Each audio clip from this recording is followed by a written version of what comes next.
São nossos.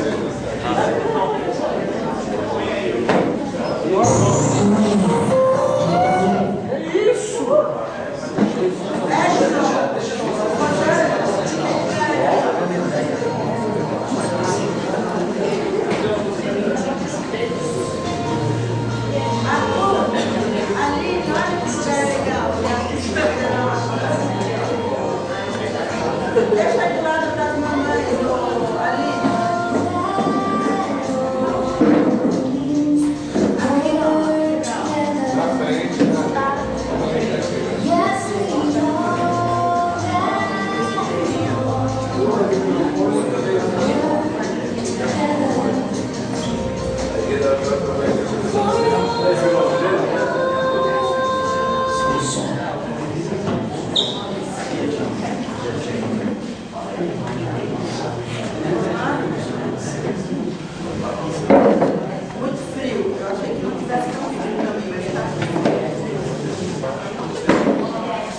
E a minha touquinha nada mais é do que fazer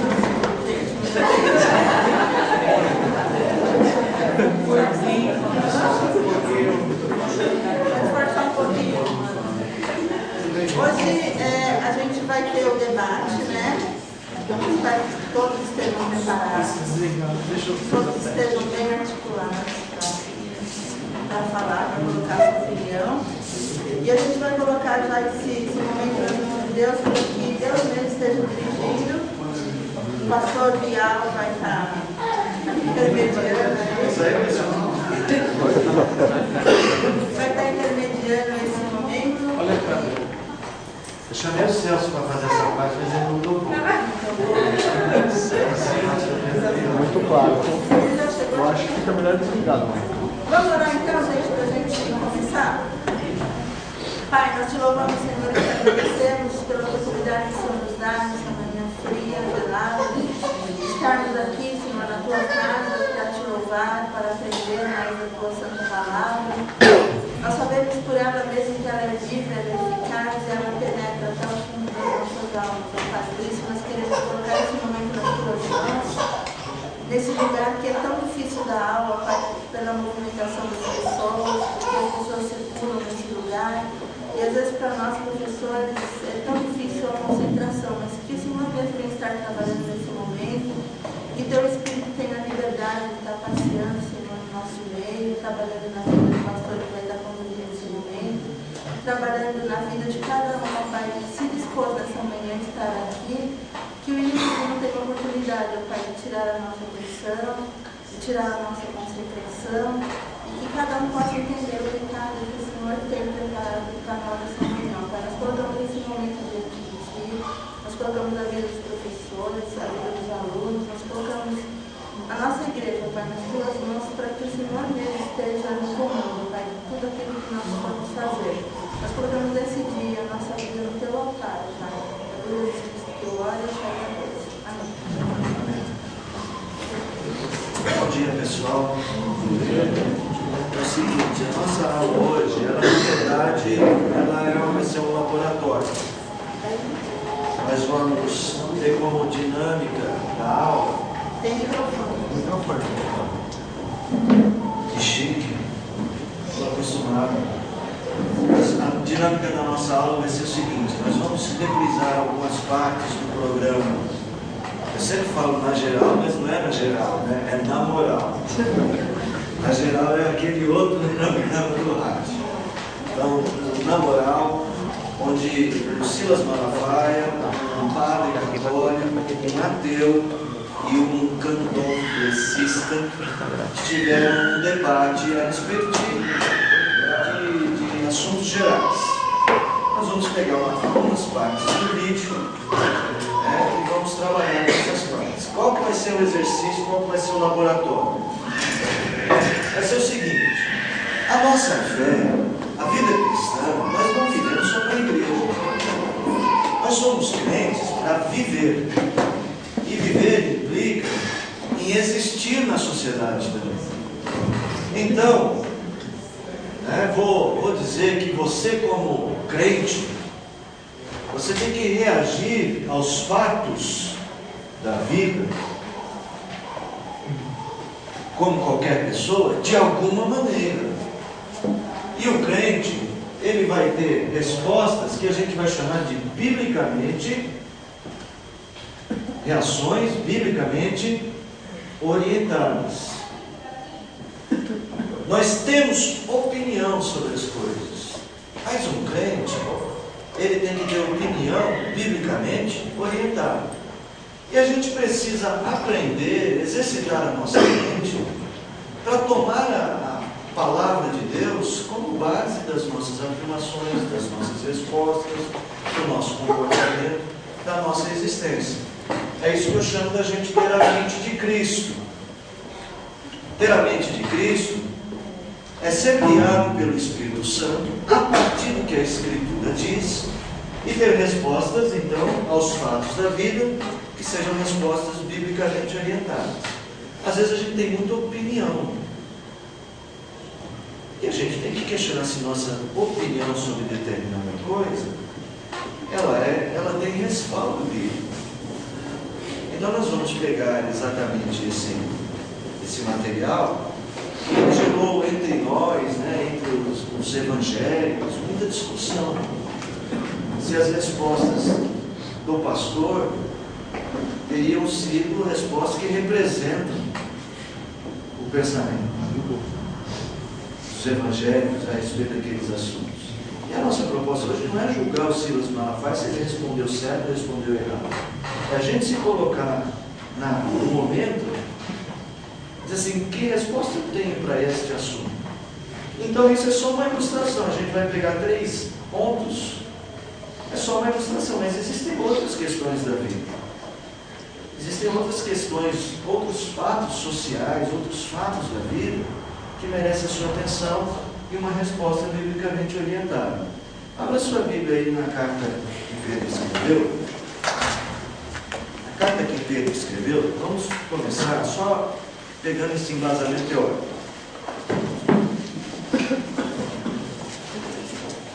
Veja como Pedro. Eu já pego o microfone de novo, não sei se isso atrapalha a gravação, qual que é o foco. Mas dá para eu falar assim, se vocês não se importarem. Abra aí na segunda carta de Pedro, no capítulo de número 1. Alguém lê para a gente aí o verso de número 10. Alguém pode ler? Por isso, irmão, procurai com diligência cada vez maior confirmar a vossa vocação e eleição, porquanto, procedendo ainda assim, não tropeçareis em tempo algum. Então você tem aí, na vida, a gente vai procurar mostrar essa nossa ligação com Deus. E são as nossas respostas aos fatos da vida que mais claramente dizem quem nós somos. Que é fácil dizer, eu sou crente. Não, eu creio na Bíblia, creio em Jesus Cristo, morreu para me salvar. E a gente tem aquelas frases prontas que identificam a nossa religião. Mas é quando a gente responde aos fatos da vida que a gente de fato mostra quem nós somos. Então, estou lá no ônibus apertado, não sei se vocês sabem o que é isso. Estou lá no ônibus apertado, sabe, Melissa, o que é? Ou no metrô, no metrô de manhã, deixa eu ver, 15 para as 8 da manhã, no metrô, eu quero descer na próxima estação, e chegou, Zona Leste, vocês que são da Zona Sul não sabem o que é isso, tá? Vamos falar da nossa realidade Zona Leste. Aqui na Zona Leste, eu peguei o metrô lá no Tatuapé, quando chegou no Brás, eu não sei o que foi que aconteceu, mas o metrô que tinha espaço de meio metro por pessoa, ele diminuiu para 20 centímetros por pessoa no Brás. E eu estava no lugar certinho para descer. Mas de repente, como é que eu reajo ao fato da vida de que eu tenho que descer no Parque Dom Pedro? Dá licença, você vai descer aí agora? Você vai descer na próxima? O cara nem olha para você. Especialmente pessoas desprovidas de de espaço vertical, né? Como aqueles que não conseguem. Cadê? Carregar, fica em pé no metrô. E agora, meu Deus, eu tenho que descer na casa. Gente, eu existo. Você não consegue descer, está atrasado para uma entrevista, um emprego que era para ganhar 10 mil reais. Nossa! Como reagir ao fato da vida? De forma biblicamente orientada. Biblicamente desorientado é fácil. Mas biblicamente orientado, como reagir? As pessoas, as circunstâncias, as coisas que você perde, as coisas que você ganha, as oportunidades que passam, que não são conquistadas, as oportunidades que você conquista. Como reagir?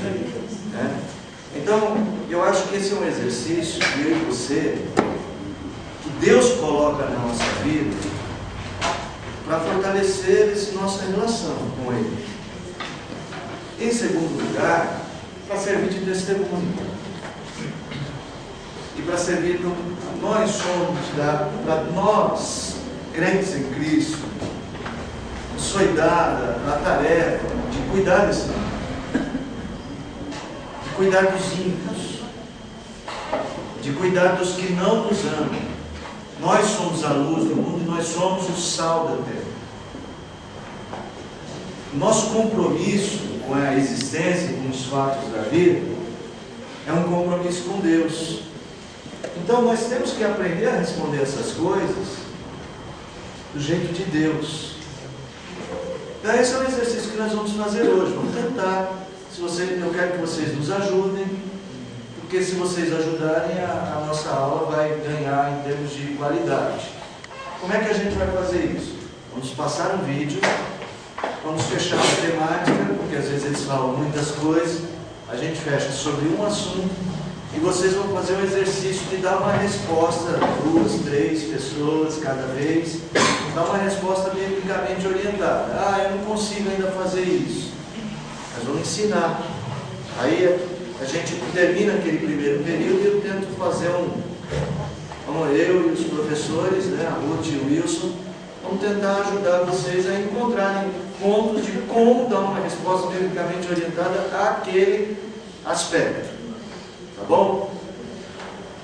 Eu já quero dizer para vocês que eu não espero que nós tenhamos hoje uma aula, que você não espere, melhor, que você não espere hoje ter uma aula em que você vai sair com todas as respostas.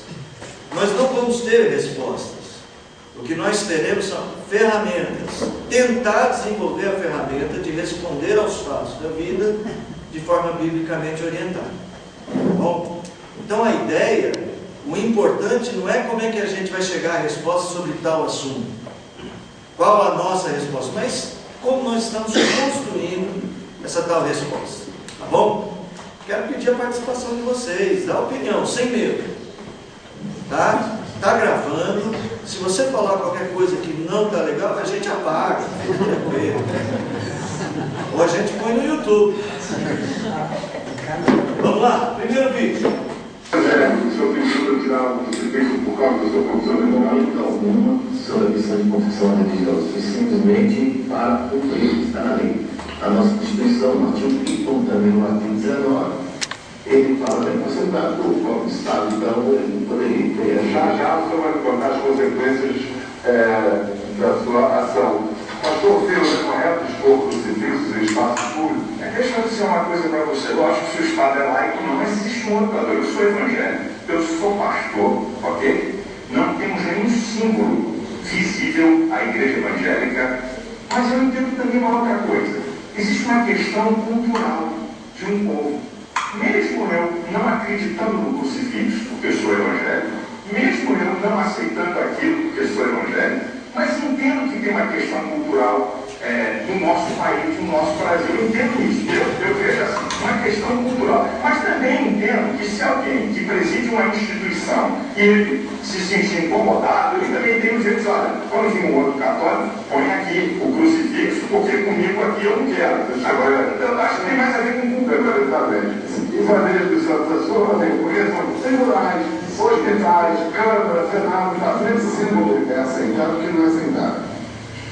Isso é um dado que deve observar. Eu chamo a atenção para uma lei federal, para uma lei religiosa, ela fala, a lei 10.639, que obriga o ensino fundamental e médio à história da África, da cultura africana, da história do Rio Grande do Sul e do Brasil. A reação a essa lei é impressionante hoje em dia na escola. Eu dou um exemplo, a capoeira do atabaque. E quando você vai botar o atabaque na escola, o senhor diz que vai ensinar macumba, como cultura, né? Porque como é isso? Quer dizer, a coisa que estão na cultura e a coisa que está na cultura não é aceitável.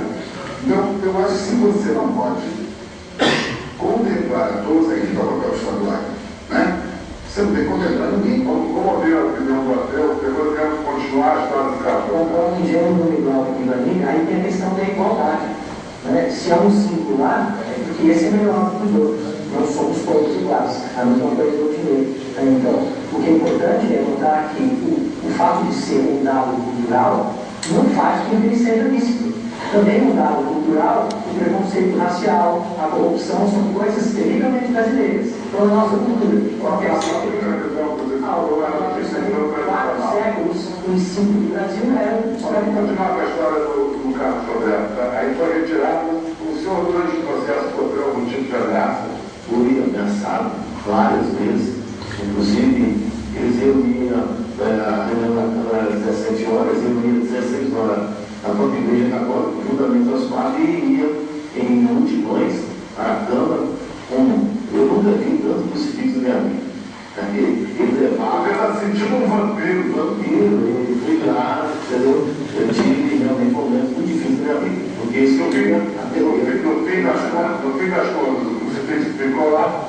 Ele ficou porque teve eliminar, o juiz deu eliminar, voltou e já estava já chegando no final do meu mandato, quando tive o repórter dos desembargadores, dando que realmente ali não era o já para o Espírito. E ali, se for realmente para a pilha do Espírito, você pensa bem, dentro da Câmara ou dentro de alguma concurso, se todos chegassem e começassem a colocar aquilo que eles... Ia ficar bonito, ia ficar bem preparado no caso do Brasil e muito obrigado, vereador. Eu acho que pode aplaudir o vereador pelo espírito democrático, de propor a retirada do crucifixo e também pelo espírito democrático de aceitar que o crucifixo tinha seu lugar. O argumento jurídico do Estado laico, tendo que retirar do crucifixo, implicaria dano ao patrimônio histórico e cultural. Isso quer dizer que, pela tradição, os crucifixos se justificam.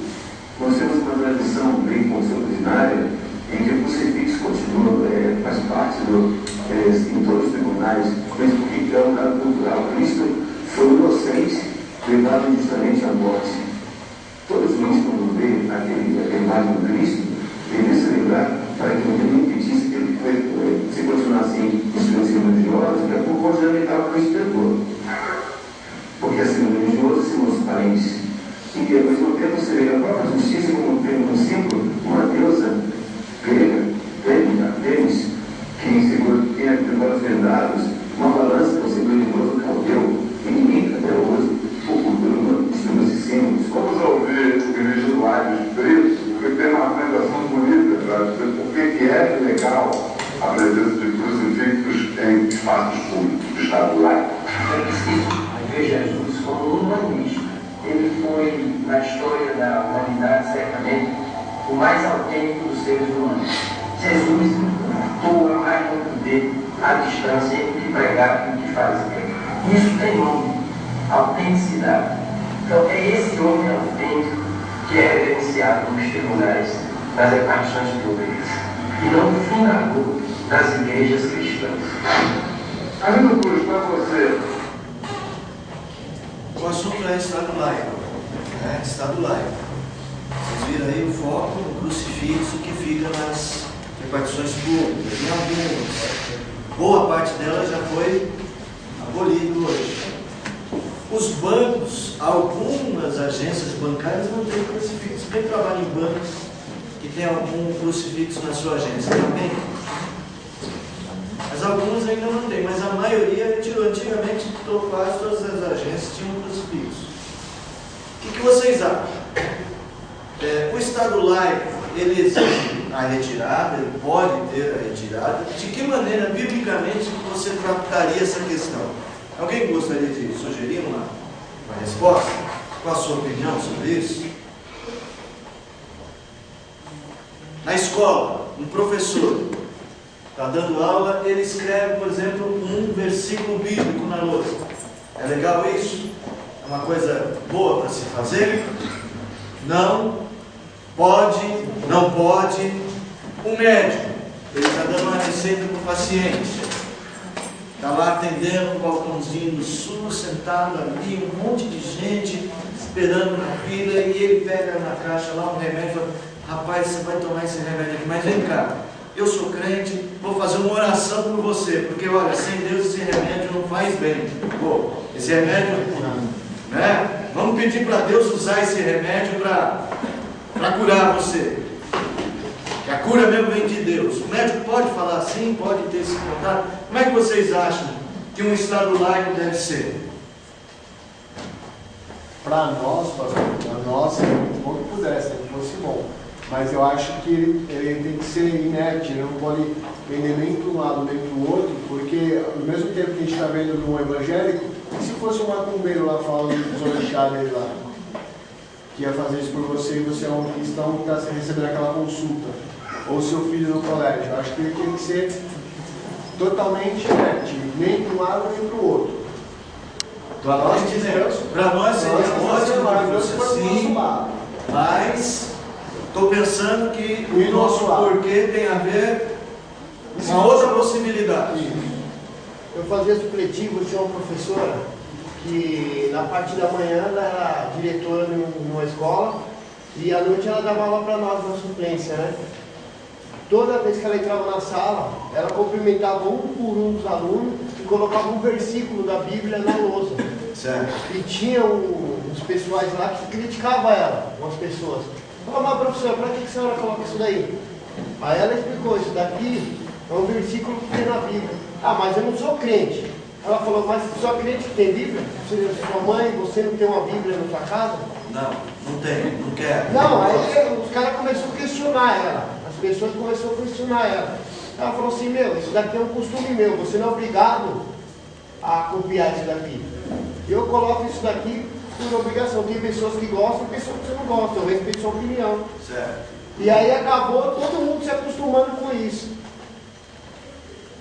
Professor. Então, professor, por lei, né? Não pode. A gente não pode. E biblicamente falando, toda a autoridade foi instituída por Deus. Certo. Então, eu respeito isso. E eu eu vejo até alguns professores fazendo o que o Maria falou, sabem que eu sou evangélico, e alguns me perguntam até por que eu não faço mesmo. Eu acredito que no meu caso, o testemunho pode falar melhor do que até o versículo bíblico está ali. Mas em obediência à autoridade, eu não faço isso. Mas realmente, até legalmente falando também, se alguém quiser desenvolver um projeto com a comunidade, um pastor evangélico ou de uma outra denominação, ele pode apresentar esse projeto para a direção da escola. Se o conselho de escola aprovar, ele vai ensinar uma disciplina fora do horário de aula. Aí pode. Mas aí ele é facultativo ao aluno. Os pais que são necessários vão autorizar e o aluno pode. Mas eu não faço porque, biblicamente falando, eu respeito a autoridade. Isso. E é exatamente isso. Essa palavra do César vai nos ajudar bastante. Notar, uma coisa é a gente ter uma opinião, se é bom, se não é, se vai fazer bem, se não vai, se as pessoas vão ficar tristes, se não vão, se vão ficar bravos ou não, se vão acostumar ou não, mas o César usou uma expressão interessante. É bíblico honrar as autoridades.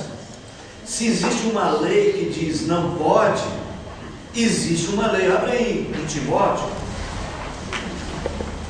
Você não precisa, para cada coisa que você vai fazer, achar um versículo bíblico. Você não precisa achar um versículo bíblico. Eu preciso de um versículo bíblico para justificar. Não é isso que é ter uma resposta biblicamente orientada. É ter um conteúdo bíblico claro para você. 1 Timóteo, capítulo de número 2, verso de número 1 e 2.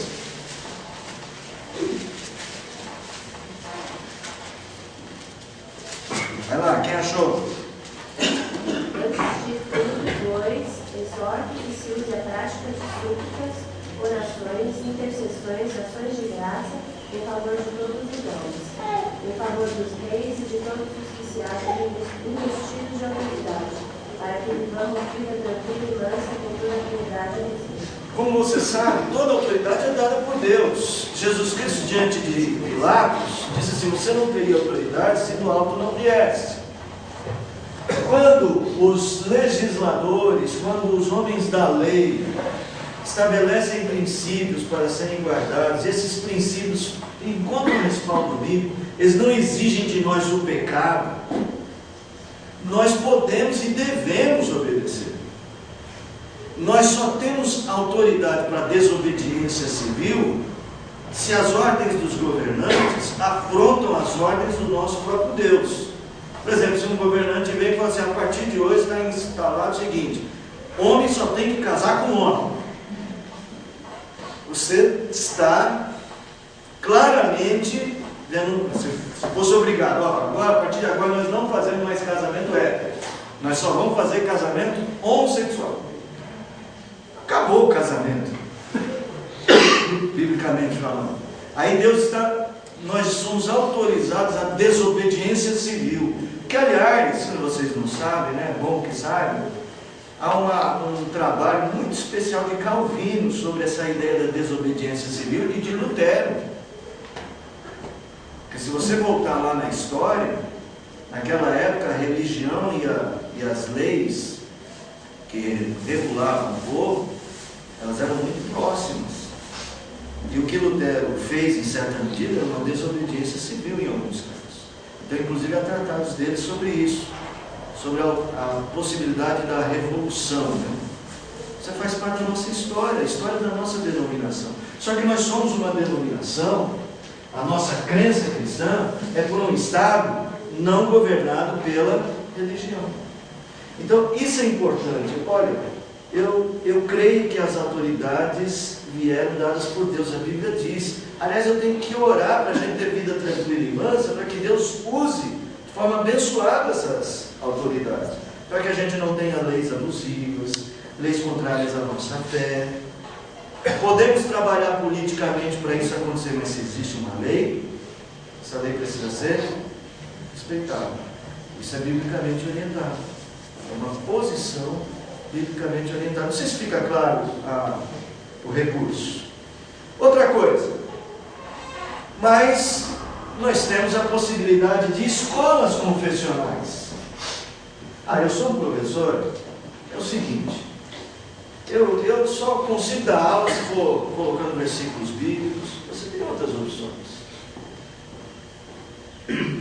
Um estado laico não é um estado ateu. Você pode ter fé. O professor de educação física, todo mundo pode saber que ele é crente. Ele pode dar o testemunho. O médico pode ser crente enquanto trabalha, e deve ser crente enquanto trabalha. Aqui é a minha opinião biblicamente orientada, baseada no respeito ao próximo. A gente não tem que amar o próximo? A gente não tem que respeitar o próximo? Não tem, Edson? Que respeitar os outros? Você anda não respeitando a velhinha. Já sei, já entendi. Quando meu time perde, quando a velhinha briga com você, a Rosana briga com você, aí você não quer respeitar. Não briga. Não briga. Elas são boazinhas com você? Sabe? Demorou, mas ele disse, sabe? É, muito diferente.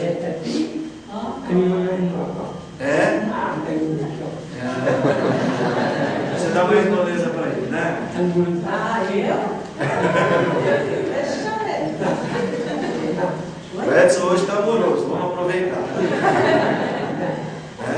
Então, assim, por amor ao próximo, por respeito às pessoas, a gente tem que evitar constrangeres. De fato, é um constrangimento. As religiões afro-brasileiras, candomblé, a umbanda, quimbanda, como é que é? Bom, tem vários, né?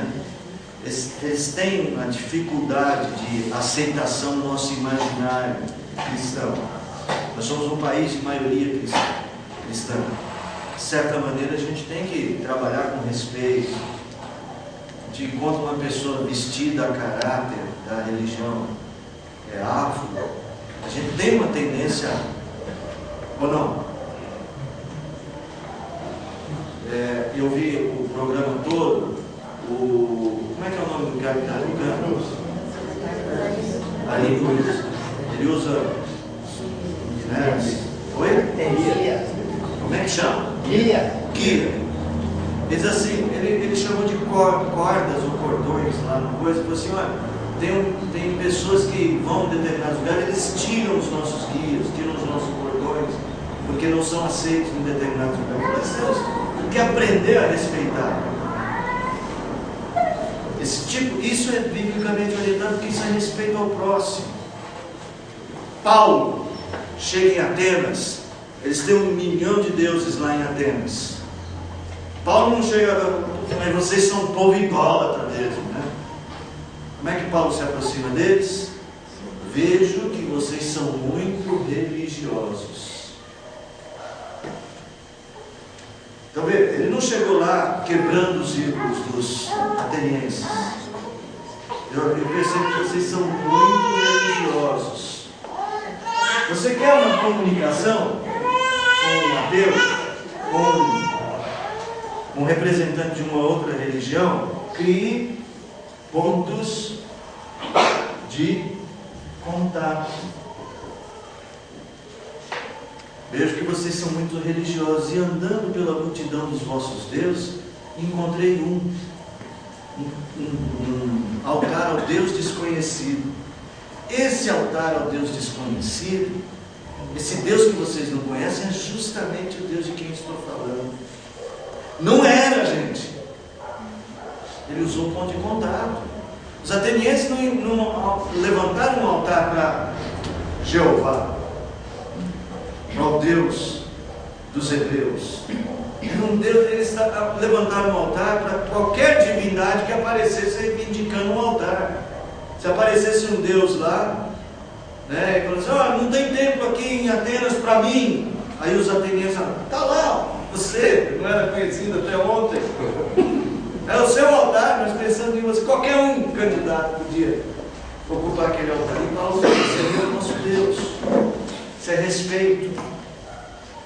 Quer falar do Evangelho? Tem ponto de contato. Você é um médico, vai dar uma receita, você quer orar por um paciente? Deu tempo? Vou finalizar com esse ponto, a gente vai ver o próximo. Quer orar com o paciente? Fala assim, estou vendo você aflito, né? Estou dando uma sugestão. Estou vendo você aflito. Eu sou médico, mas eu sou crente. Você se importa que eu faça uma oração por você? A pessoa não fez objeção? Ore. A pessoa falou assim, eu não acredito nisso. Então, deixa ela aí. Ora depois. Fala, Marquinhos, nós vamos encerrar. Esse tempo que ela tem de missionária, de como nós retornamos para o Brasil, das coisas que ela falou aqui, que quando chega na cultura, a primeira coisa é respeitá-la. Que é o ponto de contato. Ela aprendeu isso no dia a dia. Você não chega lá dizendo que você vai entender. Então, uma posição biblicamente orientada, ela encontra uma base de como fazer, né? E uma base do porquê fazer ou do porquê não fazer. Como o César falou, olha, a Bíblia diz para eu respeitar a autoridade, existe uma lei, ponto. A Bíblia diz. Vamos para o próximo.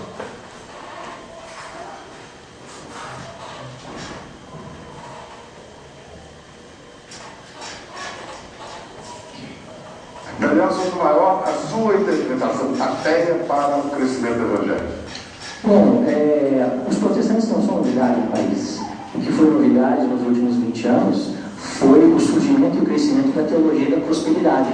Você pega um sujeito que não tem nada e promete para ele que ele vai ser rico, que ele vai ter um novo emprego, ele não tem nada. Essa é a melhor aposta que ele tem. Ele entra nisso de cabeça. E é isso que a gente vê nas ruas, né? As pessoas com esperança de um melhor. E quando você vê os evangélicos vendendo, não tem outra palavra, a sua fé, esse é o carro que chega. Venha conosco, seja feliz, seja rico, tenha um novo carro, tenha um novo emprego. Eu desconfio que o pastor Silas não concorda. Você sabe que o preconceito é uma coisa interessante. É muito interessante o preconceito, porque as pessoas não conhecem a vida das pessoas que estão na igreja e ficam dando piruata e palpite, falando asneira, como acabei de ouvir aqui, que o evangélico está vendendo alguma coisa. Então quer dizer que todo evangélico é rico. Então todo evangélico tem que ser rico, porque se a gente vendeu riqueza e já tem 30, 40 anos a igreja evangélica vendendo a riqueza, então um bando de otários que continuam lá. Conversa, rapaz, o evangelho muda a vida da pessoa para melhor. Prosperidade na Bíblia não tem a ver com grana, não, tem a ver com bem-estar. Tem a ver com felicidade. O camarada pode ganhar R$1.000, Bial, e o do lado ganhar 10 mil, e ele com 1.000 viver melhor. Ele está um pouco enganado, ele está os protestantes não acham feio prosperar materialmente. Mas não isso aqui que o evangélico vende. O evangélico nós não vendemos. Que venda? Isso é uma tentativa de preconceito de evangelho. Nós não estamos vendendo nada. Nós estamos pregando um evangelho transformador. A Bíblia diz que o evangelho é o poder de Deus para transformar a pessoa para uma vida melhor. Então, o que você pode falar da vida de pastor? Eu botei meu imposto de renda na tela da TV, você põe o teu? Você põe, então combina aí, chama Globo, eu ponho o meu imposto de renda. Não é que essa história quer insinuar que você quer insinuar que o preconceito é tão grande que o cara aqui acaba de insinuar que o pastor é ladrão e eu fico indignado. Não, senhor. Ele falou que os pastores estão ficando ricos. Eu não aceito isso. Rico tem tudo que é lugar. Eu não aceito, claro que tem tudo que é lugar. Mas a insinuação é maldosa, é perversa e é preconceituosa. Você vê na Daniel Sotomayor. Não há nenhuma maldade, nenhuma perversão. Estamos num país pobre de terceiro mundo e é fato que os pastores estão enriquecendo. Mentira! Rico mesmo é cantor popular. Rico é sambista.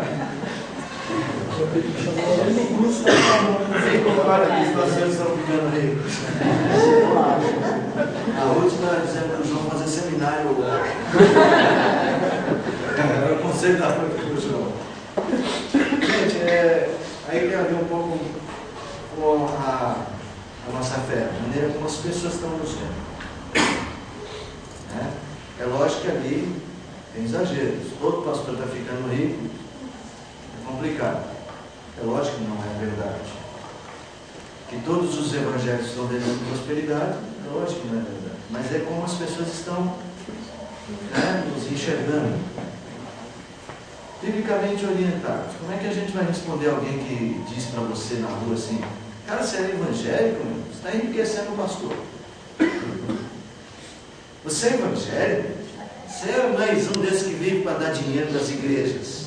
Eu acho que a questão que eu gostaria de saber é essa pergunta: como você, ao que você atribui? E ao que atribui o crescimento dos evangélicos? Pastor. Vai lá, Viviane primeiro. Então, eu acho que nessa resposta do Silas, ele falou: nós pastores não estamos enriquecendo. Ele também generalizou. Eu falaria que eu acho que o crescimento, boa parte é por causa da prosperidade. Eu acho que aqui no Brasil não está crescendo de uma forma sadia, como era a igreja primitiva, que o povo via eles com simpatia. Eles veem agora o cristão como esse mau exemplo, como o cristão que rouba, ou os pobres coitados que não entendem nada, são ignorantes, vão lá e dão tudo que tem. E tem muito isso. Então eu diria que tem realmente, mas que a minha igreja, eu pelo menos vou porque eu creio na Bíblia, e muitos lugares que eu trabalho sempre chega nesse ponto, fala sobre dízimo. Ah, mas você dá o dízimo. Aí eu falo: eu dou, mas eu creio que é bíblico também. E a minha igreja, ela coloca tudo às claras, os gastos que tem, todo ano eles mostram o que fez com dinheiro, né, não deixa de fazer. Então, a minha parte que eu dou da resposta é isso, mas eu creio que o crescimento é por causa da prosperidade. Quando você falou dos pastores, eu levantei a mão, porque na verdade eu não entendi todos, eu entendi os pastores. Em primeiro lugar, eu não acredito numa igreja, e eu vi já a reportagem sobre igrejas evangélicas, em que você tem uma porcentagem em cima do dízimo e vai para o pastor. Ou seja, quanto mais ele conseguir de dízimo dentro da sua igreja, juro, eu te passo.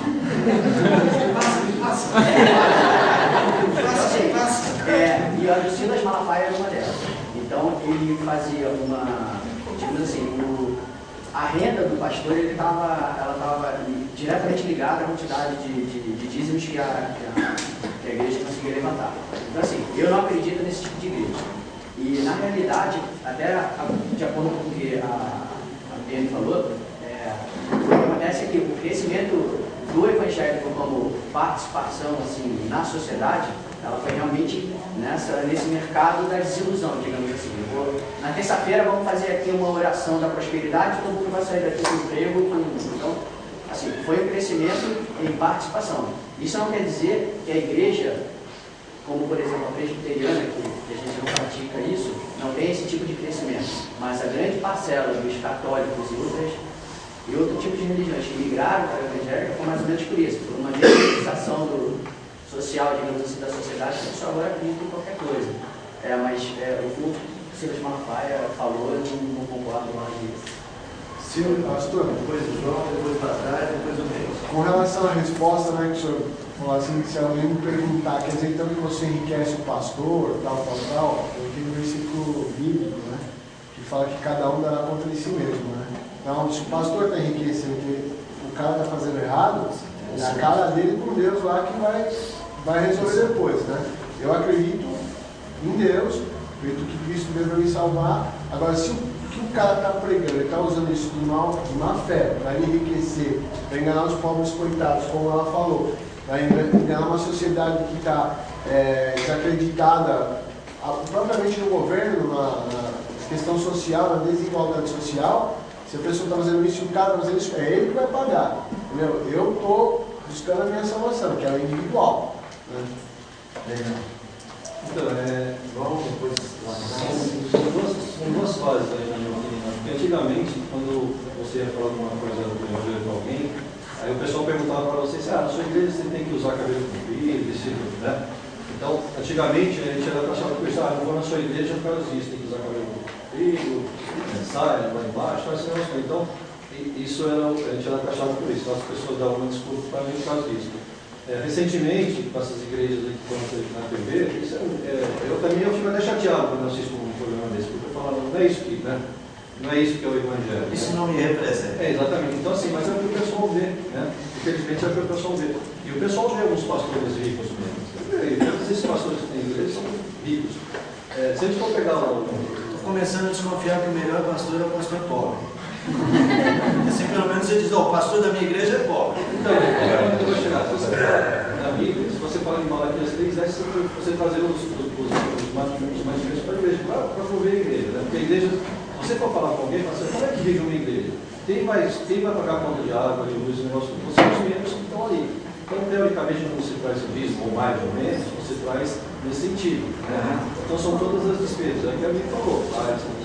Tem demonstrativo, mas uma igreja grande, né? Essas igrejas grandes, por exemplo, a Renascer, eu acho assim, que eles arrecadam muito, e tudo que eles arrecadam deveria ser para a obra.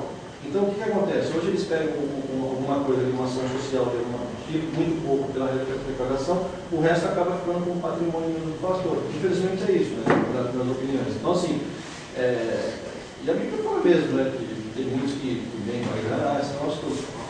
Então, eu acho que se as pessoas pegassem e mostrassem um benefício também, a gente arrecada isso, mas tem isso e tal, não um pouco que eles fazem, né?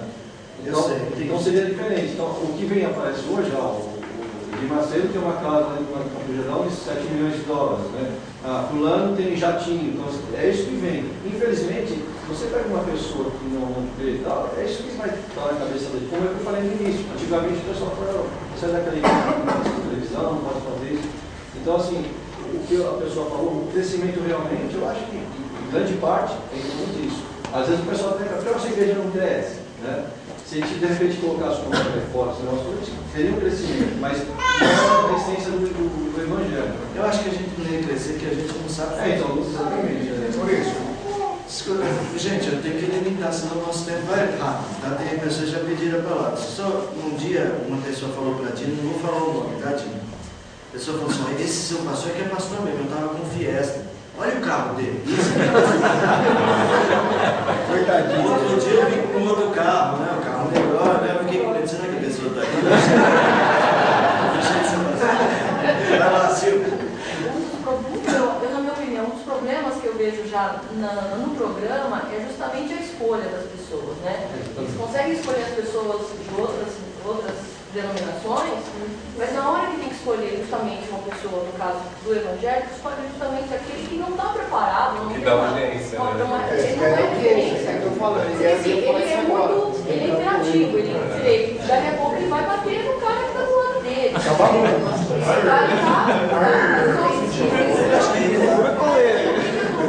tivesse chamado uma pessoa mais conceituada, e aí o programa também não está pensado nesse tipo de coisa. Ele quer criar essa discussão, ele queria ser mais. Por que chamaram o Portela? Por que chamaram o Portela? Porque assim, nós temos, aí que eu acho, que nós, por exemplo, se a gente precisa trabalhar.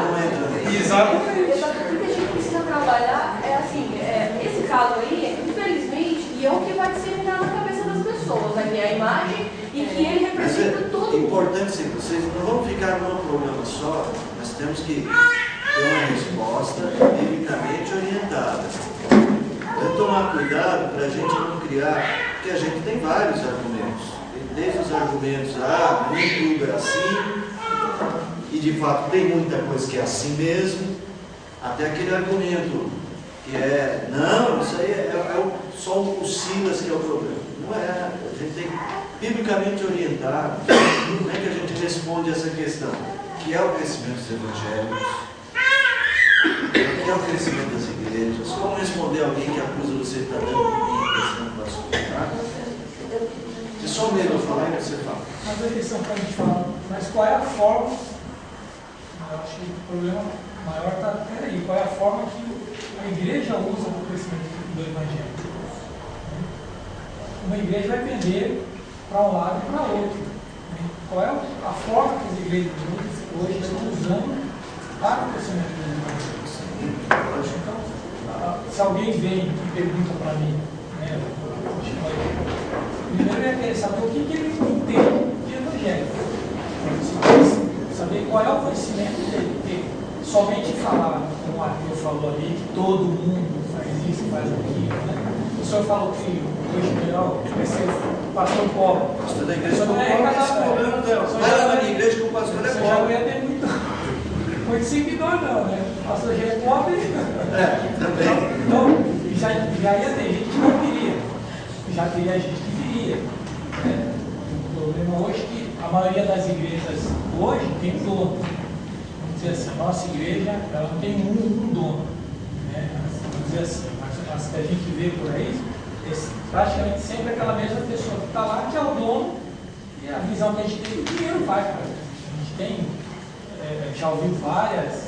A gente também acha isso. Vários anúncios, então várias matérias aí, isso a gente tem visto, o pessoal crescer, e chega até o ponto que já saiu até se quem viu na internet, que tinha até um anúncio no jornal, né, falando, alguém convidando mais 2 sócios para ser pastor. Né, procurando 2 sócios para abrir a igreja. É mesmo? Tinha um anúncio na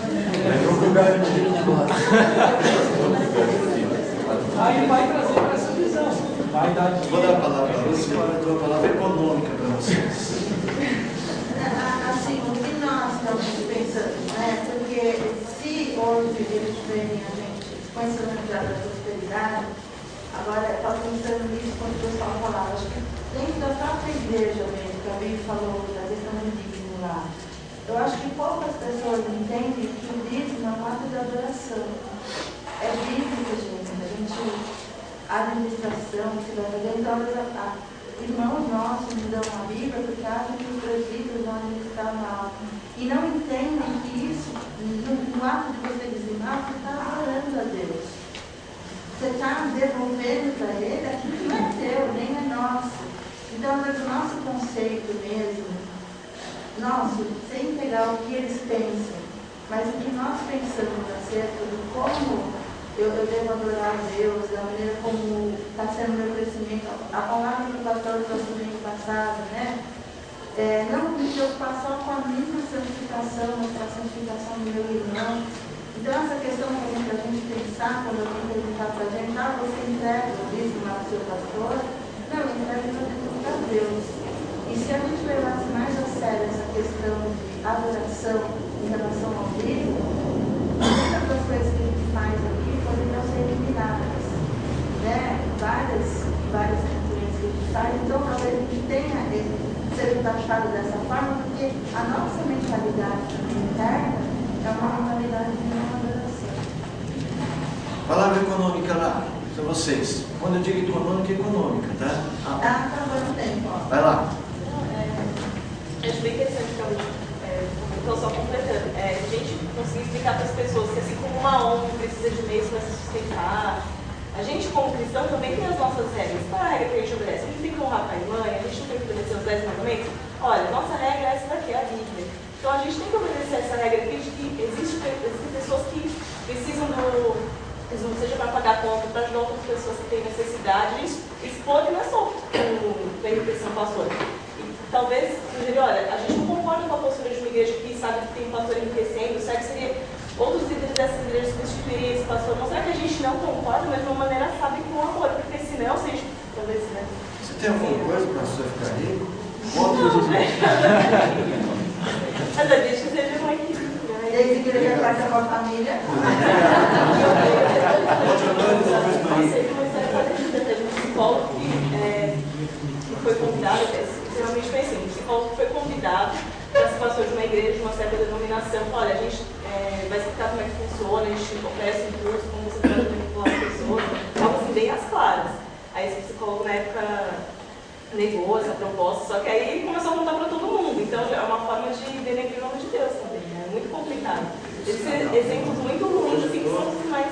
Aprendeu umas coisas novas. Quero um tempo igual dela, pastor. Oi? Falou que era rápido, quero um tempo igual dela. Ah, desculpa.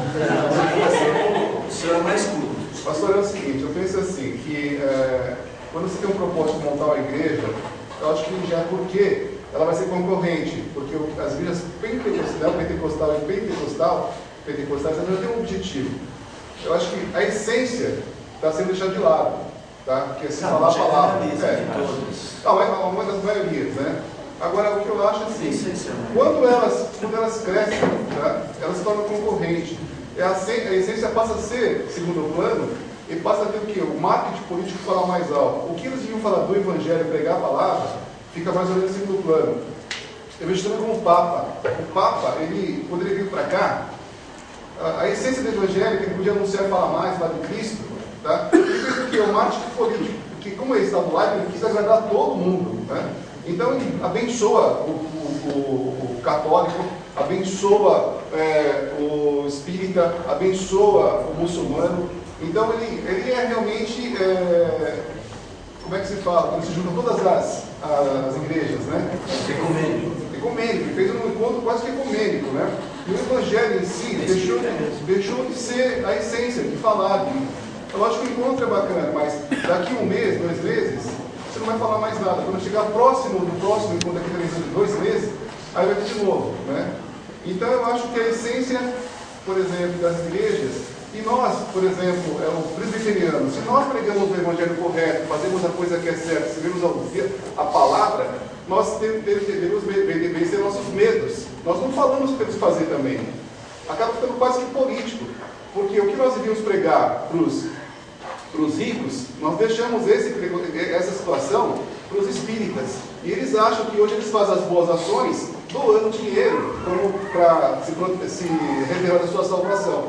E nós deixamos porque nós somos ricos, devemos ser pobres. Eu acho que essa ideia de ser pobre, eu acho que o rico, ele pode ser rico, mas se ele tiver um princípio cristão, ele não vai abandonar Deus. Agora, se ele abandonar, ele não teve aquela convenção verdadeira.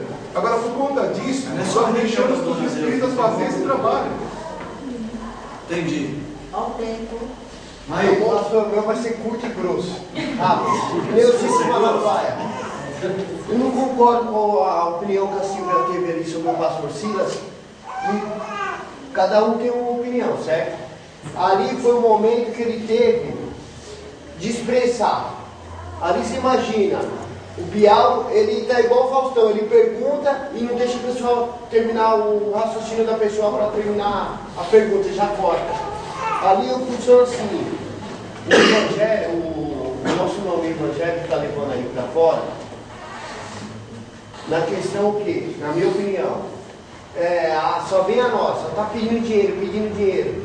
Que nem o Silas Malafaia mesmo fez um apelo ali. Se o senhor, quantos apelos fez aqui em cima, pedindo ajuda para o banco, para o piano, isso a gente tem que enxergar também. Não pode criticar. Você está entendendo o que eu estou querendo dizer, pastor? Que ali funciona assim. O Silas Malafaia, vai o senhor lá. Você acha que a Globo vai chamar o senhor? Vai chamar eu? Vai chamar o cara que dá audiência. O cara é curto e grosso. Um dia nós chegamos lá, mas... Não tem papo nada, não. Você é uma pessoa que tem mais experiência, você vai pensar. Ele não, ele é explosivo. Eu acho assim, irmãos, nós não estamos aqui julgando as respostas do Silas Malafaia. É muito difícil responder de bate-boca, a pressão, temos que entender tudo isso. Tem um pouco da personalidade dele que não tem. Tem momentos que não ajuda, né? Tem momentos que ele ser tão corajoso ajuda, mas tem outros que não. Biblicamente orientados, nós vamos falar da nossa fé. Primeiro, alguém está dizendo que o crescimento dos evangélicos, e nós estamos constatando que muitas vezes se deu por causa de uma ambição de ficar rico, porque as igrejas prometeram. Não vamos tapar o sol com a peneira, não precisamos. O que a Bíblia diz? Nem todo que me diz Senhor, Senhor, entrará no reino dos céus. Primeiro, gente, não confunda igreja evangélica e placa de igreja com igreja verdadeira de Cristo. Nem todo que me diz Senhor entrará no reino dos céus. Essa verdade nós temos aprendido aqui. Alguém te questionou, as igrejas só crescem por causa disso. Pera lá. Primeiro, há igrejas, há crentes e crentes, não é só igrejas e igrejas. Dentro de uma igreja séria como a nossa, tem crentes e crentes. O evangelho é uma coisa pessoal. A gente deve procurar na igreja, fazer o melhor, aprender a melhor conduta. É isso que a gente está fazendo aqui. Abra aí a sua Bíblia em 1 e 2 de Pedro, capítulo 2. Verso de número 1 a 3. Quem lê aí bem rápido e bem alto? Vai lá. Assim como no meio do povo surgiram falsos profetas, assim também haverá entre vós falsos mestres, os quais introduzirão dissimuladamente heresias destruidoras até o ponto de renegarem o soberano Senhor que os resgatou, trazendo sobre si mesmos repentina destruição.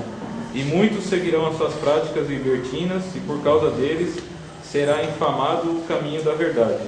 Também, movidos por avareza, farão comércio de vós com palavras fictícias. Para eles o juízo lavrado a longo tempo não tarda, e a sua destruição não dorme. Gente, nós já sabemos disso. Não é novidade. Farão comércio de vós. Um amigo seu está te acusando, a igreja, nossa, fala, pera lá. Eu sou um crente bíblico.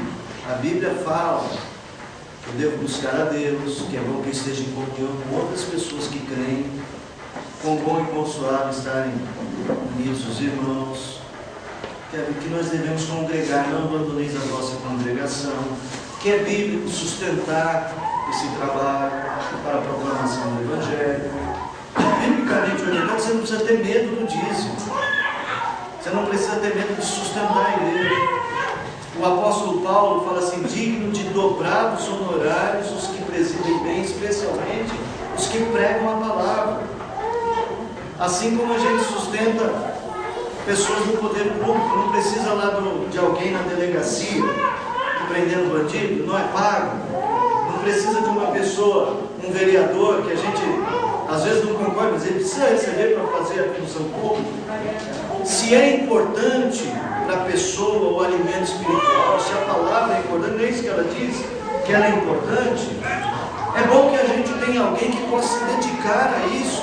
Explica isso para a pessoa. É como eu vou ao médico e preciso de um psicólogo, como quem citou, para me ajudar no equilíbrio mental em algum momento. Eu preciso de alguém que se especialize, que possa fazer. A igreja, os pastores são de tempo parcial, trabalham fora, trabalham na igreja. Então assim, você pode escolher, eu não quero sustentar, então vá para a congregação, que você nem pastor tem. Então eu acho que a gente tem que ter a Bíblia, ela é tão clara, e a gente apresentar a Bíblia para as pessoas é uma boa resposta. Ó, Jesus já falava isso. Muitos virão em meu nome, são falsos profetas, vão fazer comércio de vocês. E quando a gente tem uma resposta biblicamente orientada, a gente vai mostrar que a nossa fé tem um fundamento. Por isso que eu falo assim, é importante que a gente tenha posições, né, sobre o nosso crescimento. Olha, primeiro, nem todo crescimento é crescimento de verdade. Mas se a igreja crescer, que é o nosso objetivo que ela cresça, não é? Nós não queremos que a igreja cresça? Queremos. Esse crescimento vem de Deus, não é o que a Bíblia diz? Paulo plantou, Apolo regou, ou ao contrário, não é? Mas quem deu o crescimento? Deus. Deus vai trazendo os seus. É o reino que vai. Vamos para a próxima questão? Já deu nosso tempo. Fala, Sara. Mas deixa só essa ideia. Eu vejo também que a gente, como tradicional, às vezes a gente fica com medo da questão desse nome, né? Prosperidade. E eu vejo que, e eu creio, na verdade, que Deus, ele sim prospera, ele não abandona o seu. Né? E às vezes a gente fica com medo de prosperar, né? Porque a teoria da prosperidade, ela deturpou tudo isso, né? Mas com certeza, se a gente levantar testemunhos aqui, tem várias situações que a gente está numa situação de aperto, Deus abre uma porta inesperada, ele abençoa, ele não abençoa os seus.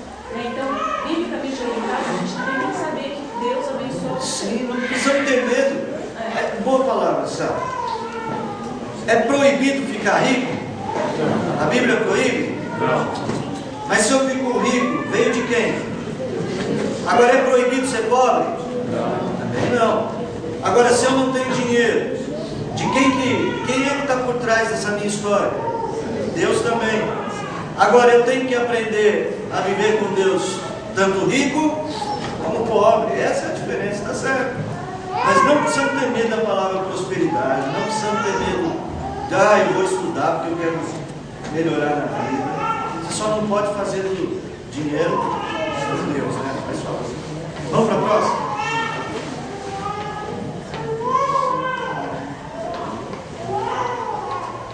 Deixa eu dizer uma coisa aqui, Bial, por favor. Nós evangélicos somos a favor de democracia, de Estado democrático de direito. Nós somos a favor de expressão de religião e quem não tem religião. E se tem algum intolerante, eu vou bater na tecla. Isso não faz parte do pensamento da igreja evangélica, porque nós somos originários da igreja evangélica americana, a maior nação democrática do mundo, e todo mundo sabe, é histórico, o país mais protestante do planeta. Então, nós não somos a favor, é o que eu digo. Eu não sou a favor de que tem que acabar com o culto do outro, do meu que se dá bem. Pastor Silas, eu queria pelo menos fazer um convite. Na caminhada pela liberdade religiosa, o único segmento que não se faz representar, já foi convidado, né? Porque a galera a gente não convida, os pais por consciência. São torcedores evangélicos. Porque os evangélicos, em parte dos evangélicos, devido à demonização que faz da Umbanda e do Candomblé, não aceita caminhar do lado da Umbanda e do Candomblé. Então, acho que a maior demonstração que nós podemos dar no combate à intolerância é ir junto para a rua. Mostrar que o diálogo isso é importante. Porque quando você está do lado do outro, nós estamos aqui, mas eu respeito. Porque, exemplo, nós, o Aline falou ali, nós do Candomblé temos nenhum problema de entrar na igreja, assistir missa, de entrar, companheira evangélica, de entrar na igreja evangélica, ouvir, né? A pregação. Então, agora, nem todos os sacerdotes entram numa das casas novas. E Valer, o senhor está formalizando o convite para o pastor Silas Matos. Vai caminhar para a liberdade religiosa.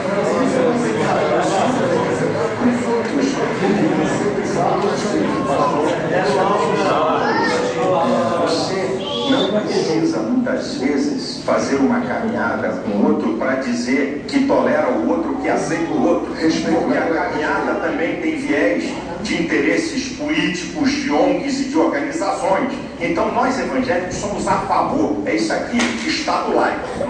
Não queremos privilégio nem para nós, nem para ninguém. Não queremos que se massacre nenhuma religião, por menor que seja. Então isso aqui são pontos nossos que nós não negociamos. Isso é ponto da igreja evangélica.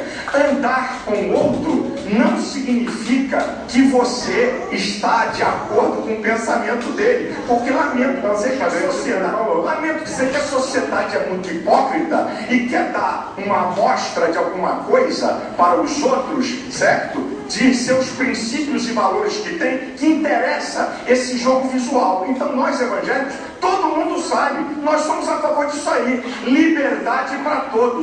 Não queremos ninguém. Olha só a coisa. Quer dizer que um evangélico vai invadir um centro espírita para quebrar? Mete na cadeia, meu amigo. Se o evangélico fizer isso, nós somos a favor disso. Igualmente, nós somos a favor. Um evangélico que invadir um centro de macumba, mete ele na cadeia. Desrespeitou a religião do outro, seja evangélica, seja espírita, seja católica. Isso aí nós não abrimos mão dessa coisa. Seja qualquer um. Olha só, pastor, olha só. Quando o Nelson Mandela, antes de assumir o governo, lembra disso? Tomou um café com o seu carcereiro. Você lembra a mensagem que ele quis mandar? Estou dizendo se um pastor importante como o senhor vai na caminhada, né, dos religiosos, a lição que se está mandando para a juventude, para a criança na escola, para não discriminar, é muito simbólico. Se o senhor for com um grupo de pastores na caminhada e dizer assim, eu não quero que discrimine esse povo, eu estou aqui significando isso, assim como Cristo fez em várias suas passagens, de aceitar o diferente. A mensagem disso para a sociedade, para a professora que é evangélica e discrimina, para o menino que quer bater no outro que é de outra religião, é forte.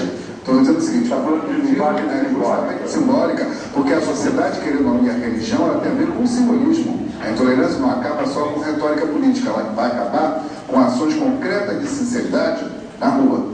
Eu queria passar para a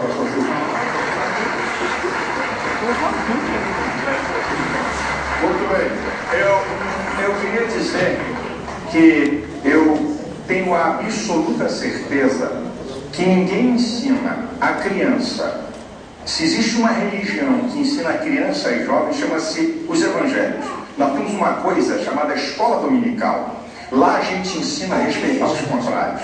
Lá nós ensinamos isso. Então, nós temos ensino de dar de pau, com todo respeito, sobre isso. Agora, a falta de participação do pastor não é por nossa culpa, não, é que nós não somos convidados. Por muito tempo também nós fomos discriminados e não chamavam a gente para um debate ou para uma conversa. E olha aí o debate agora. E agora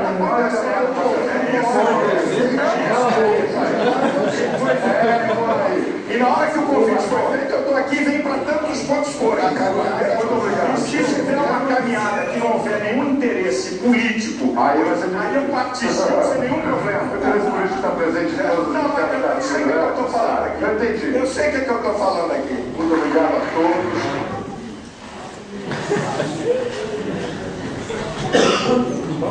Falar de ecumenismo, viver debaixo todos na mesma casa. Tá? É uma palavra muito usada, é uma palavra de cunho religioso. A palavra tolerância é uma palavra que é mais política, tem a ver mais social, são coisas diferentes. Você iria para uma caminhada com um grupo religioso afro? Alguém te convidasse a visitar um terreiro de Umbanda, seria? Seria? Fala da sua experiência. Eu, como pesquisador, já fui em vários segmentos diferentes da minha religião. Já estive na igreja dos Mormons, Testemunho de Jeová, e participei assim também. Por exemplo, lá fui na Adventista mesmo, quando estava no corpo missionário, o pastor queria talvez me catequizar para o Adventismo. Aí teve a parte lá da ceia, aí eu não entendi quando o pastor falou assim, eles que não lavaram os pés ainda, se quiserem participar da ceia, façam agora. Eu lavar o pé, não entendi. Aí depois veio o pastor do meu lado, o pastor quer participar comigo aqui, né? Se não serve o mesmo Deus que eu, então vamos lá para a gente fazer um lava-pé para a gente participar da ceia. Não come não. Aí eu tirei, ele lavou meu pé, lavei o pé dele, participamos de lá. Tivesse que lavar o meu pé. Você é crente, né? Não, tem uma história que eu achei bem interessante, parecido. Esse amigo meu que ele falou, isso foi uma, não sei se era pregação, que uma tática legal era assim, você chamava, falava assim, se eu for no lugar que você quer, você vai me entender. E aí ele fez esse momento dele, só que quando ele fez uma coisa assim, aí então se eu for na sua, você vai no quarto da rua. Aí ele descobriu que ele era espírita. Aí ele, ai meu Deus, como eu vou fazer agora? Aí ele perguntou pro pai dele. E aí?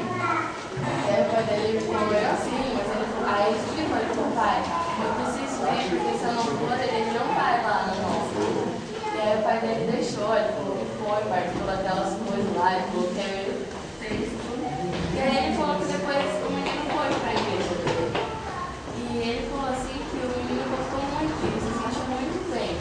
E acho que ele foi em culto, aí ele foi na escola musical e ele começou a frequentar a igreja. Aí depois ele falou que ele parou de ir, não entendi porquê, mas ele falou que por um tempo, sabe, foi semeado a palavra. E ele falou assim que foi difícil, foi participar do, mas ele falou que às vezes, não sei, eu achei bem interessante isso. E eu fiquei pensando se no lugar dele, se você iria, se fosse uma coisa pior, né? Assim, mais que no espiritismo, no semi-kardecismo, digamos, é mais light a proposta religiosa. Uma quimbanda, meia-noite, né? O tranca-ruas vai chegar, porque depois da meia-noite muda. Não sei se você sabe, a sessão que era do bem passa a parte malévola. Agora é a parte da sessão em que a gente produz o trabalho para que a entidade produza coisas negativas. Não sei se eu ficaria. Você já foi de alguma religião desse tipo aqui? Eu não fui, mas tenho uma família progressista, já vi como funciona. E eu fico imaginando, assistindo a mesma situação que está assistindo realmente, conhecendo a palavra. É aquela questão de revestir, da armadura de Deus. Né? E vamos lá, Senhor, me ajuda, porque mesmo para estar junto ali, presenciando um ato que está aqui, não tem que fazer Deus, né? É a manifestação do mal, como você mesmo colocou aí, para quem ora mal, né? E é estar revestido. Como ela mesmo colocou assim, é difícil, mas para você se doar, para ter resposta depois. Lá atrás, palavras econômicas. Eu frequentava o Kardec quando eu era criança com minha mãe. Frequentei praticamente a minha... Frequentei praticamente a minha infância inteira. E eu acho assim que uma maior parte assim, antes do meu preconceito com os evangélicos é a mídia, porque a mídia não passa essa imagem dos evangélicos, ela passa a imagem completamente contrária dos roubos que acontecem dentro das igrejas, muitas vezes de cura, né? Essas coisas que a gente vê na TV, é isso que a mídia passa. Eu nunca mesmo tinha conhecido uma igreja evangélica que não tivesse essas coisas. Entendeu? Então, pra mim, eu acho assim, para as pessoas como eu, que não conhecem, a boa parte é por causa da mídia, porque a mídia não passa a parte certa, passa toda a parte errada. Tanto que no programa mostra o menino, né, ateu, que estava na escola e tal, e eu acho que uma boa parte das pessoas da minha faculdade que estudam comigo também não conhecem, falar, você é evangélica, mas você vive na igreja de domingo. Assim, mas eu me sinto bem de estar lá e eu acho que tá certo o que eu tô fazendo, entendeu?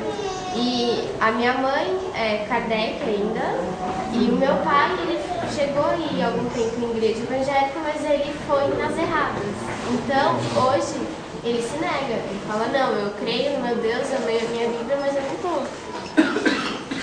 Eu já ouvi histórias de pessoas falarem, já foram em centros assim, e tem que ser convidados a se retirar porque não dá certo. Já ouvi também bastante vezes isso, até onde citou. O trabalho não se realizar. O trabalho não está funcionando porque tem alguém aqui que está... Isso é discriminação, né? Eu não era convertida há uns 20 anos, quando eu estava lá em Suarão, no canal de Matilha, quando eu vi a vida dele, e ela participava desse negócio. Ela me deu, pessoal, para buscar essa tema de fulano lá e tal, está terminando agora, eu falei, e é isso, né? Era uma rua escura, sabe, bem afastado mesmo, bem do mato, assim, não foi? Aí nós chegamos lá, no governo de Pedro. E aí quando chegamos lá, vocês falaram assim, ó, vocês não podem ficar aqui porque vocês não são um meio, vocês estão atrapalhando o trabalho. E ele falou assim, é muito perigoso. O ambiente era sinistro mesmo. Aí eu falei, ó, não pode, se quiser ficar, vou ficar escuro aí, mas eu vou sozinho, vou ficar. Aí nós fomos embora, depois a pessoa foi. Mas de alguma forma, ali, estava atrapalhando o nosso... incomodou o pessoal, né? O pessoal falou, vocês vão ficar aqui. E eu vi que não era para ficar meu mesmo. Gente, olha, deixa eu falar uma coisa para vocês. Nós evangélicos temos muitas diferenças. Às vezes alguns cultos evangélicos também são bem sinistros também. Bastante. Deixa eu só quero pedir a você, nessa questão, você tem que saber que a Bíblia diz claramente: não terás outros deuses diante de ti. Não é verdade? Não adorarás outros deuses, não farás para ti imagens de escultura. Abra aí na carta de João. Carta de João. César de João Palajano, tá?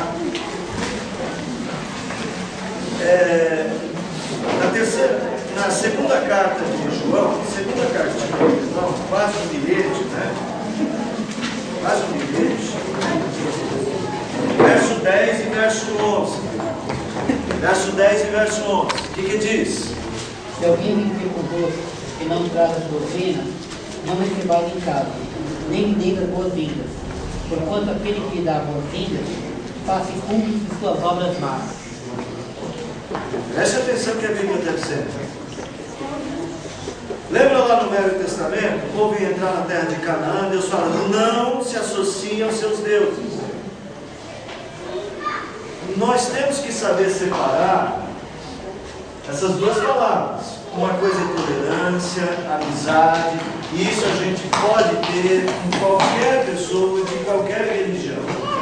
Respeito. Quando o assunto passa a ser o fato da busca de um Deus, a palavra nos alerta sobre os perigos disso. Nós não podemos brincar com o nosso coração. Nosso coração é uma fábrica de ídolos. Então nós temos que ter medidas seguras para a nossa fé também. Quando João diz assim, não os recebam em casa, o que é? Está sendo intolerante? Está sendo exagerado? É a palavra de Deus, gente, biblicamente orientada. Nós temos que lembrar sobre o perigo dessas coisas. Então eu sempre procedo da seguinte forma: eu não tenho medo de dizer para uma pessoa, olha, você me desculpe, eu respeito você, respeito a sua crença, mas eu não me sinto à vontade para participar com você disso. Se para você vir na minha igreja depende de eu participar disso com você, eu vou ficar triste, mas eu não me sinto à vontade. Pode ser que eu, em determinado momento, dependendo da circunstância, um casamento na igreja católica é diferente. Os pontos de aproximação são outros. Eu, como pastor, não posso, por determinação do Supremo Conselho da Igreja, participar de uma assembleia ecumênica. Mas um ato político lá na praça, olha, o pessoal vai chamar o padre, o rabino, o babalorixá, e vai chamar um ateu, e vai chamar uma série de autoridades religiosas. Nós vamos fazer um protesto contra a corrupção. É outra coisa, é outra situação. A palavra do Silas aí sobre política, é que o Silas envolve muito com política partidária. Toma cuidado com a palavra política. Uma coisa é política partidária, interesses de grupos. Outra coisa é a política como uma arte da humanidade, que é tratar das coisas públicas. Eu acho que nós crentes temos que tratar com isso. Nós temos que aprender a fazer isso. Eu acho que é um erro nessa área a gente se isolar. Porque a gente não quer ecumenismo, a gente não trata nada com ninguém. Se o prefeito, se a gente descobre que o prefeito, o presidente, o governador, o vereador dá um bando, vamos conversar com ele não. Não é assim. Biblicamente orientados, nós temos que tomar muito cuidado quando o assunto é buscar a Deus, religião, religar. Outra coisa, testemunho. Eu acredito que será possível você conseguir dar um testemunho para alguém, pode ser transparente, como um amigo da Tawane, ir com alguém a um determinado espaço para depois trazer. Acredito que seja possível. Mas para isso você tem que se conhecer muito bem. É um ambiente muito constrangedor. Daí vale a pena também você entender o contrário. Você entender que para algumas pessoas, vir para a nossa igreja é estranho, é diferente, é constrangedor em alguns momentos. Então, também faz o contrário, pega leve.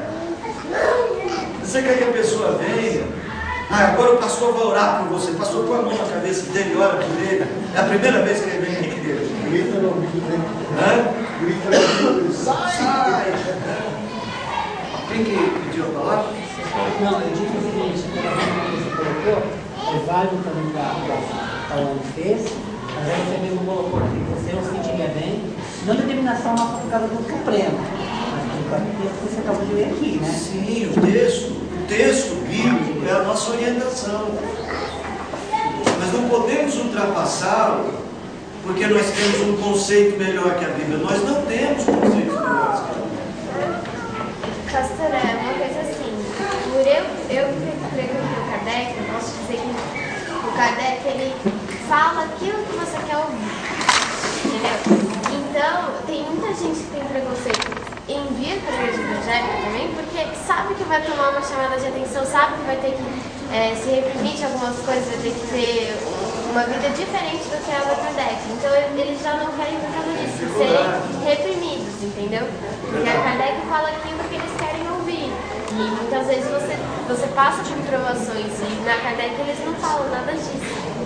Então assim, a gente tem que conhecer. Eu acho que é bom a gente conhecer as outras religiões, saber como eles fazem, interessar-se por estudar. Você quer me dar um livro da sua religião para eu ler? Pode ler. Só que se você ainda não tem maturidade, entenda isso. Veja que João está te instruindo. Veja como Deus impediu que Israel se associasse a outros deuses. E veja o problema que foi a associação com outros deuses. Pessoas muito maduras caíram como Arão. Arão fez um bezerro de ouro. O líder do sacerdócio levítico, atendendo o clamor do povo, fez um bezerro de ouro e disse assim para o povo: daí os deuses que tiraram vocês do Egito. Olha a força do problema da idolatria tão presente. Eu sei que a proposta desta aula, fala, sabe? Eu vou deixar você falar bastante, estou gostando de ver você participando, sabe? O ecumenismo, ele tem sorrateiramente entrado nas nossas igrejas, né? E uma coisa que a gente precisa mesmo cuidar, e essas aulas, elas são importantes para essa base, porque várias vezes a gente vê a presença do ecumenismo e às vezes pode parecer normal. Eu acho que isso da igreja católica até, porque como a igreja cristã tem uma Bíblia parecida com a nossa, então parece pra gente tudo bem.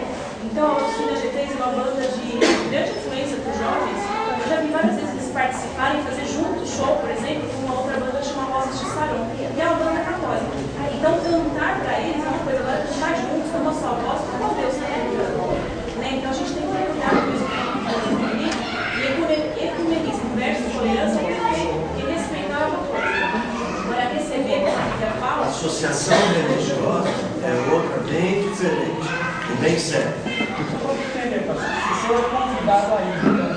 participar de cultos. O senhor sabe que lá totalmente diferente daquilo que você prega e que você ensina. E eu lembro aqui do que a Bíblia está falando. Que irmãos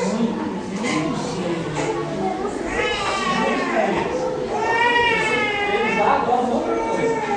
Então, parte quer participar, certo? Não. Então não sei o que. Eu sou bem transparente com a minha fé. Hoje ainda tem um peso maior, eu sou pastor. Então isso tem uma seriedade maior. Mas para mim, se eu fosse convidado... Mas digamos que eu não seja pastor, sou como os irmãos, assim, um membro de uma igreja, eu prefiro não me associar.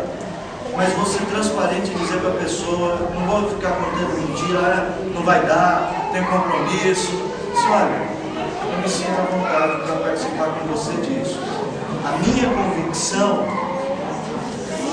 é muito diferente disso. Então, me perdoe, mas eu não consigo participar. Aquela palavra de Paulo, dizendo que ele se fez forte, escolas, uso de textos, eu quero trazer aqui. O que eu disse, é possível ter a exceção. Acho que pode. Acho que pode. Mas a regra geral é nenhuma associação. É a Bíblia.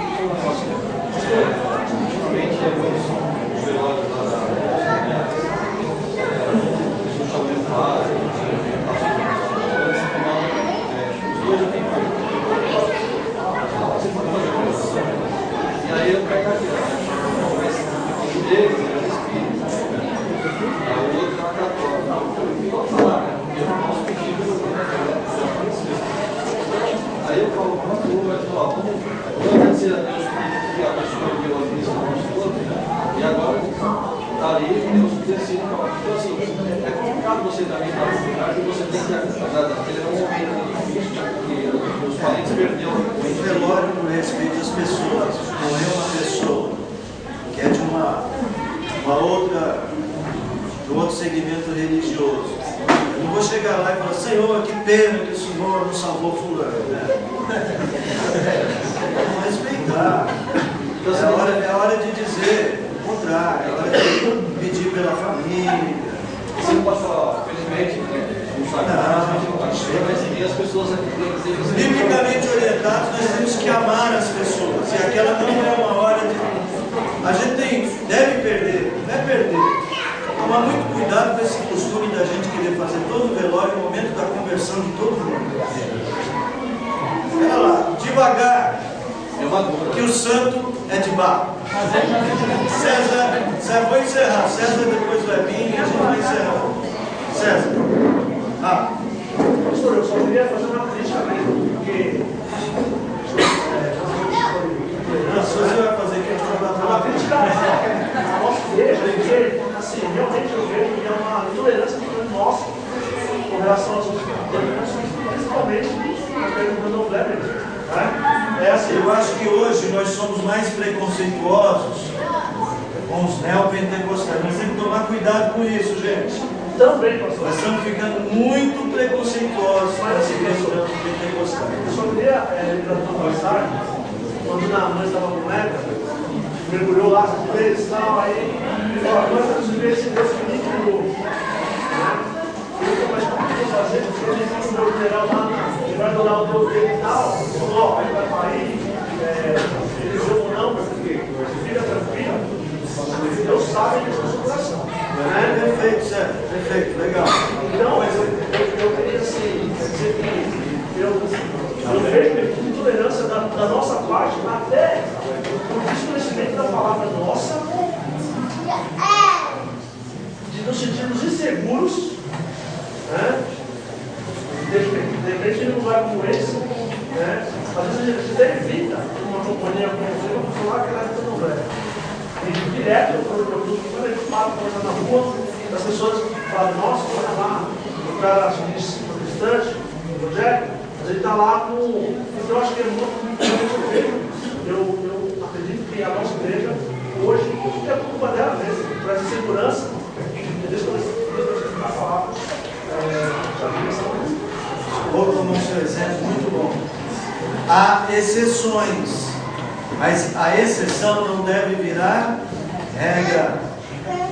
A regra bíblica é da gente, no que diz respeito à busca religiosa, distinção. No que diz respeito à tolerância humana, respeito, conversar com alguém de outra religião, poxa, tá aqui, ó, ser tolerante, sabia? Uma vez que eu fui, fizeram uma festa lá, e aí eles todos se fantasiaram para dançar no dia do Espírito. Eu falei que não ia dançar, porque a minha fé são da gente. Mas eu estive presente, sim, e eu acho que você procedeu corretamente, respeitou, mas não participou da busca religiosa. Alguém tinha levantado a mão? Eu vou encerrar.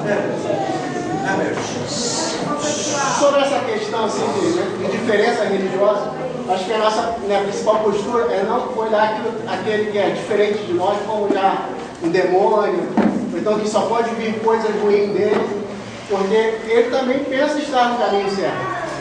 Ele olha como você como diferente também. Aí eu li um artigo de uma doutora da Universidade de Goiás sobre um episódio, não sei se vocês lembram, lá no Rio de Janeiro, de uma criança foi arrastada por 5 quilômetros quando o carro foi assaltado. Essa doutora não era cristã, mas ela disse que se escandalizou mais ainda quando ela ouviu uma explicação de uma senhora da igreja. E ela disse que aquela criança, aconteceu aquilo com a criança porque foi um castigo de Deus, porque a família era espírita, estava acabando de voltar de um centro espírita. Então, recentemente eu vi de um deputado famoso, eu não devia falar, eu vou falar o nome. Ouvi de um deputado famoso que a nossa presidente está perdendo popularidade porque falou mal dele. Você sempre toma muito cuidado com isso. Essa, às vezes, arrogância que a nossa religião, às vezes, acaba proporcionando, né? A gente, como se nós estivéssemos, como somos filhos de Deus, os outros todos não têm nenhum valor. E a gente fala de uma certa arrogância respeito às outras pessoas. Tomar muito cuidado. Gente, foi só uma proposta. Não foi uma aula tão planejada, a gente está trabalhando só com uma ferramenta, tentar que você encontre orientação bíblica para suas posições. Terminou? Ou tem mais coisa a mostrar? Terminou. Eu quero passar a palavra para a Ruth e para o Wilson, ver se eles querem fazer o fechamento. A única coisa assim é que realmente é uma dificuldade da aula nessa sala. No passado eu me perdi assim, primeiro porque eu fico inseguro. É claro que ele tem todo um preparo, mas é difícil para um professor que é leigo dar aula assim para a gente, como a estrela da manhã, tem assim, conhecimento maior até mesmo para a gente. Outra dificuldade é o barulho, gente. É uma falta de respeito para quem está aqui na frente. Então, às vezes, as crianças, quando estão quietinhas, assim como zum, isso me desconcerta assim, de uma tal maneira que a proposta era realmente essa, era que todo mundo tivesse a possibilidade de falar, que tivesse crescendo junto. A experiência foi válida, apesar que eu achei que a sala da mocidade, olha, tirando como que ela chama? A Michelle ali, e alguns que participaram poucos, Tati, mas assim, a experiência foi legal porque vocês somaram bastante conhecimento. Que vocês trouxeram ajudaram bastante assim, os jovens, principalmente a nossa sala, né? Então, que Deus realmente esteja nos ajudando. E eu acho que alguém falou aqui, a gente vai ter mais ousadia para falar disso, para testemunhar, né? A gente fica com um medo muito grande de se expor. Que esse seja um desafio, realmente, daqui como Moisés, a gente estava estudando, né? A gente está representando o reino de Deus. E ele vai colocar palavras na boca da gente, que vai estar nos auxiliando a defender dele. Então, obrigado para todo mundo, obrigado por esse momento. Obrigado a vocês. Eu deixo uma palavra assim, irmãos, boa parte da visão equivocada a respeito dos evangélicos tem a ver com o fato de que nós dormimos no ponto. Se nós temos algo a cooperar com esse evangelho, mostrar um evangelho sadio, eu gosto dessa palavra, nós temos que ter ousadia de apresentar a nossa fé com transparência, com simplicidade, com respeito. Como disse a Michele, ela conhecia a igreja evangélica pela mídia, ela achava que toda igreja evangélica vivia para pedir dinheiro. E nós estamos aqui para provar que não é isso. Nós sabemos a nossa fé, somos inteligentes com ela, nós temos o que dizer, só falta a gente dizer. Então diga, onde você está na sua escola, levantou uma polêmica na sua sala de aula, os evangélicos estão dizendo, pera lá, eu discordo, eu sou evangélico, se posicione, na minha igreja é diferente, meu pastor é pobre, ele quer ficar rico, mas não consegue, assim, não somos contra ninguém que é rico, não somos contra as pessoas pobres, se posicione, seja você a cara da igreja para o seu cosmos, seu microcosmos que seja, mas seja você. Nós precisamos de deputados evangélicos, prefeitos evangélicos. Por que você não segue uma carreira dessa? Preconceito? Todo evangélico que entra lá se corrompe? Prova o contrário. Tá bom? Eu acho que nós não podemos ser covardes. Os covardes também não são respeitados na Bíblia, hein? Ser forte, corajoso, faz que nem o Edson, deixa claro que está na hora da gente encerrar. Vamos orar. Obrigado, Edson. Vamos fazer oração, vem cá.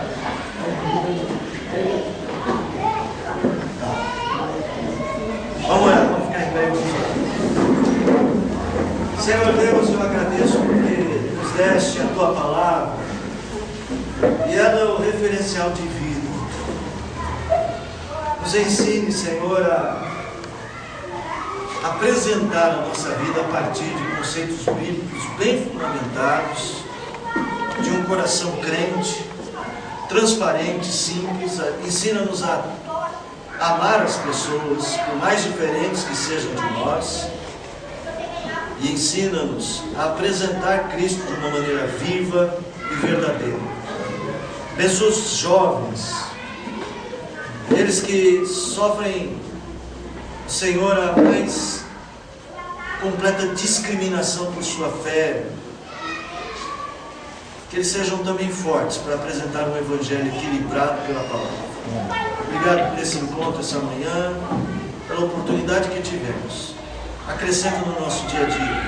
Nós oramos em nome de Jesus. Amém. Amém. Deus abençoe. Bom domingo.